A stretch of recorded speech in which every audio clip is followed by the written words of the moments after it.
네, 먼저 우리 경제 이슈를 짚어보는 월요 경제 핫이슈입니다. 세계화 전략연구소 한양대학교 경영대학 이상석 교수 전화로 만나보겠습니다.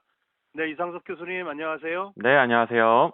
예, 교수님 오늘은 어떤 경제 이슈를 좀 살펴볼까요? 네, 뭐 미국의 바이든 정부가 출범했을 때 당시에 지금까지는 뭐 도널드 트럼프의 대통령이 했었던 일들을 좀 뒤엎는 데 시간을 보내겠다 이렇게 얘기를 했고요. 예, 예, 지금까지도 그런 모습들 보여주고 있습니다. 예, 뭐 그럴 만도 했던 것이요. 이 트럼프 정권이 주장했던 다양한 정책들이 뭐 국내외 아주 큰 비판을 받았었기 때문일 텐데요. 예, 미국 내 방역 지침을 비롯해서 뭐 무역 또는 뭐 주변국들에 대한 포지션 이런 전방위에 걸쳐서 변화를 줬습니다. 예, 예. 특이한 점이 하나 있다면 중국과 관련한 대중 정책에 대해서는 방향을 선회하지 않고 태도만큼은 날카로운 날을 여전히 세우고 있다는 점에서 큰 변화가 없어 보입니다. 그렇죠, 예. 자, 오늘은 세계 경제 두 축인 미중 관련 문제, 이것들이 앞으로 어떻게 흐름을 가져갈 것인가, 또한 현재 있는 여러 가지 이슈들 이런 것들에 대해서 좀 짚어보는 시간 가져보도록 하겠습니다. 예, 예, 알겠습니다. 뭐 두 나라의 뭐 대결 구도가 점점 뭐 점입 가경인데요. 그렇죠. 미국이 이처럼 중국을 경계하고 공격적인 태도를 가지게 된 게 그 트럼프 정권 이후라고 봐도 되겠죠. 네, 맞습니다. 빌 클린턴 대통령, 그 당시 때 행정부에서부터 또 버락 오바마 행정부에 이르기까지 한 20년 정도의 기간 동안에 미국이 중국을 향후 21세기 함께 이끌어갈 러닝메이트다, 파트너다 이렇게 인정을 하고 또 어느 정도 이들을 성장하는 것들을 좀 용인하고 오히려 이들의 장점을 좀 활용해서 미국 국익에도 도움이 되게 하는 그런 정책을 좀 펼쳤었습니다. 예, 자, 그런데 구체적인 경제 정책 흐름을 뭐 나열하기에는 너무 머리가 아프니까 그냥 현재 상황을 쉽게 말씀드리자면요. 예, 예. 아무리 뛰어난 마라토너도 함께 레이스를 이끌어줄 러닝메이트가 없게 되면 뭐 경쟁에서 굉장히 나태해지니까 기록이 안 나올 가능성이 있지 않습니까? 그렇죠, 예. 네, 미국의 입장에선 그렇기 때문에 러닝메이트를 구했던 것이었는데요. 과거에 구소련과 같은 러닝메이트가 필요하다라고 봤기 때문에 중국을 키웠다는 거죠. 예. 자, 하지만 중국의 성장이 미국이 생각했던 것보다는 훨씬 더 빠르고 강력했습니다. 그 정도예요, 이게. 네, 2000년대 초반에 압도적인 당시에 이제 팍스 시니카 이렇게 중국의 전성기 시대다 이런 것들이 얘기가 나왔었죠. 예. 뭐 성장률이라든가 뭐 잠재력 같은 것들로 세계 시장의 신흥 강자로 이제 떠오르게 되니까 트럼프 정부에 이르러서는 이제는 가만 놔두면 정말 훗날 골칫거리가 될 수 있겠다. 이렇게 생각을 하게 된 겁니다. 예. 자, 여기에 이제 대립각을 세우고 중국을 견제하기 시작했던 거고요. 이와 같은 큰 흐름상에서 바이든 정부 역시도 이전 정권과 같은 태도를 유지하고 있는 상황이다. 이렇게 이해를 하시면 되겠습니다. 그렇군요, 예. 미국이 이렇게나 중국을 견제한다는 게요. 그만큼 중국이 이제는 누가 뭐래도 그 세계 경제를 이끄는 핵심 국가로 자리 잡았다. 이런 방증이기도 하겠네요. 네, 그렇습니다. 명실상부한 전 세계 2인자 등극했다. 여기에 이견달 전문가들이 많지 않아 보입니다. 예. 자, 하지만 개인적으로는요. 화폐나 뭐 금융시장의 장악력, 자본주의의 원천이라고 볼 수 있겠죠. 이런 면들을 장악하고 있는 미국의 입지는 뭐 예전이나 지금이나 흔들림이 없다. 이렇게 좀 보고 있습니다. 예. 중국에 대한 미국의 딴지 걸기의 시작이 결국 과거를 한번 돌아봤을 때 수출 기업들에 대한 관세 부과에서부터 시작되지 않았습니까? 그렇죠. 예. 네, 당시에 대규모 경제 제재를 때려맞은 중국 입장에서 보복의 이제 주치로서 이제 중국에 진출했었던 미국 기업들에게 보복 관세를 취하게 됐습니다. 그랬었죠. 그렇게 되면서 갈등이 점화됐던 거고요. 상당 시간이 흘렀음에도 여전히 두 국가들의 자존심 싸움은 계속되고 있습니다. 예.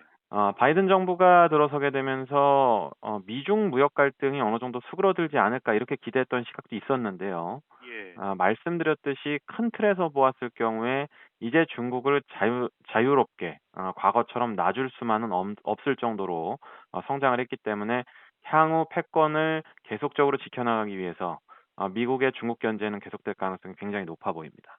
예, 예. 그렇군요. 예. 그런데요. 그 네. 처음에는 경제 분야에 대한 제재로 시작됐던 갈등이 그 그 최근에는 뭐 외교나 정치적 갈등으로까지 심화되는 모습도 보이고 있어서 좀 불안하기는 해요. 맞습니다. 정말 그간 문제로 부각되지 않았었던 문제들, 뭐 대만 관련 양안 문제라든가 또는 중국의 남중국해 문제를 뭐 미국이 언급한다든가 또는 뭐 중국 내에서 일어나고 있는 인권 문제라든가 경제, 사이버 안보 이런 여러 가지 광범위한 분야로 넓혀서 사사건건 지금 미국이 중국의 행동을 좀 견제하는 모습을 보이고 있습니다. 그렇죠. 예. 네, 중국 입장에서는 많이 피곤해졌다 이렇게 느낄 텐데요. 예. 지난주에 이런 모습에 대해서 우려를 보이는 국제기구의 모습이 아주 이례적으로 포착이 됐습니다. 네. 지난주에 유엔 총회가 있었거든요.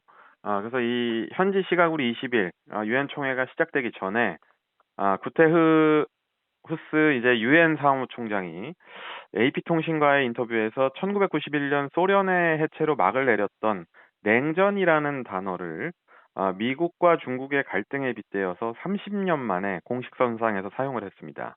예. 네, 구테우스 총장 같은 경우는 현재 그 미국의 미중 관계가요, completely dysfunctional, 그러니까 완전히 고장나 있다 이렇게 평가를 했는데요. 예. 양국 간의 문제가 다른 지역까지 확대되기 전에 관계를 회복하라 이렇게 목소리를 높였습니다.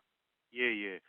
뭐 요즘 미국과 중국의 군사적 대립 가능성도 제기되고 있다 이런 뉴스를 종종 네, 보는데요. 그렇죠. 그런 얘기 뭐 나오더라고요. 예예. 뭐 이를 지켜보는 우리 입장에서는 정말 불안한 게 사실이거든요. 네, 구테우스 유엔 사무총장은 뭐 두 나라의 지정학적 또 군사적 전략이 전 세계 위험을 가중시키고 있다. 또 세계를 분열시킬 것이다. 이렇게 말을 했습니다. 자세히 살펴보게 되면은 과거 미국과 소련의 냉전 시대에는 서로의 핵무기를 의식해서 조심이라도 했었는데요. 예. 지금 현재 미중 관계는 정말 뭐 많은 국가들이 같이 얽혀 있는 아주 첨예한 관계 아니겠습니까? 그렇죠. 그러니까 굉장히 복잡하고 또 유동적이고 또 여기에 얽히게 되면 굉장히 위험하다. 이렇게 지금 경고를 하고 있는 것이죠. 네네. 자, 여기에 대해서 조 바이든 미국 대통령이 유엔에 가서 직접 연설을 했는데요. 군사 및 무력 충돌 가능성이 전혀 없다. 이렇게 강조를 먼저 하면서요. 예. 인터뷰 내내 미국이 추구하는 민주주의를 굉장히 강조하면서 격하게 경쟁을 하게 되면서 우리의 가치와 힘으로 세계를 이끌 것이다. 또 동맹과 우방국들과 함께 할 것이다. 이런 메시지를 계속적으로 얘기하면서 중국을 압박했습니다. 예. 자, 그러니까 뭐 중국 입장에서 질 수가 없겠죠. 그렇죠. 네, 시진핑 주석이 녹화 영상을 보냈는데요. 예. 민주주의는 특정 국가의 것이 아니다. 이렇게 얘기를 했습니다. 어. 또 우리 역시 평화에 일조하겠지만 여전히 지금처럼 해왔듯이 중국만의 방식을 고수할 것이다. 이렇게 얘기를 했습니다. 예. 결국 양국의 기싸움이 여전한 상황이고요. 뭐 주변국들의 이해관계가 엇갈리고 있는 상황이기 때문에 미중 무역 갈등은 어느 정도 계속될 것이고 무역을 벗어난 여러 가지 이슈에 있어서도 미국과 중국의 갈등 계속될 가능성이 굉장히 높아 보입니다. 뭐 이 싸움을 지켜보는 우리로서는 정말 걱정인데요. 그렇죠. 맞습니다. 근데 이런 와중에 중국 내 헝다 그룹 사태가 있었는데 이 부분 좀 짧게 설명 좀 해주시면요. 네. 자, 우선 중국은 짧은 시간 동안에 아주 급성장을 하면서 뭐 성숙지 못한 경제 구조를 가진 부분도 상당히 있는 그런 국가입니다. 네네. 그중 하나가 부동산 시장이다 이렇게 봐야 될 텐데요. 과거 우리 7, 80년대 때 부동산이 크게 올랐던 대세 상승기를 생각하시면 되겠습니다. 네. 자, 일반인들도 아파트를 5채 이상, 10채씩 가지고 갭 투자를 하는 경우가 많다고들 하는데요. 예. 아파트 공실률이 30%가 넘는다 이렇게 알려져 있습니다. 네. 뭐 이런 기형적 투자 구조 때문에 결국 부메랑이 돼서 중국 경제에 발목을 잡게 될 것이다 이런 예측들이 계속 있어 왔는데요. 어. 이 헝다그룹 같은 경우는 부동산 투자를 하고 있는 대표적인 대기업인 것이죠. 예. 자, 때문에 이런 문제들이 생겨서 뭐 중국 정부에서 이것들을 가만히 두지는 않고 완만히 해결할 것이긴 한데 언제든 터질 수 있던 문제의 뇌관이었기 때문에 자, 이 버블 문제를 덮는다고 해서 끝나는 것이 아니라 앞으로 향후 부동산 시장을 계속적으로 좀 지켜볼 필요가 있겠습니다. 예. 자, 어쨌든 미국과 중국의 기싸움이 뭐 정말 나날이 심해지고 있는데 네. 서로 피를 흘릴 만큼의 물리적 갈등은 없을 것이다 이렇게 뭐 확신하는데요. 또한 뭐 에너지 환경 문제 이런 것들은 인류 전체의 문제이기 때문에 공조하는 분위기도 이어나가면서 적도 동지도 아닌 대립의 관계, 강대강의 구도가 이어질 가능성이 높아 보입니다. 예. 자, 말씀하신 대로 양국 모두에게 경제적 교류가 많은 대한민국의 고민이 깊어질 수 있는 시기인데요. 이슈가 터질 때마다 현명한 대처를 좀 해보길 바라보겠습니다. 예, 예, 알겠습니다. 예, 교수님 오늘도 말씀 잘 들었습니다. 네, 감사합니다. 고맙습니다.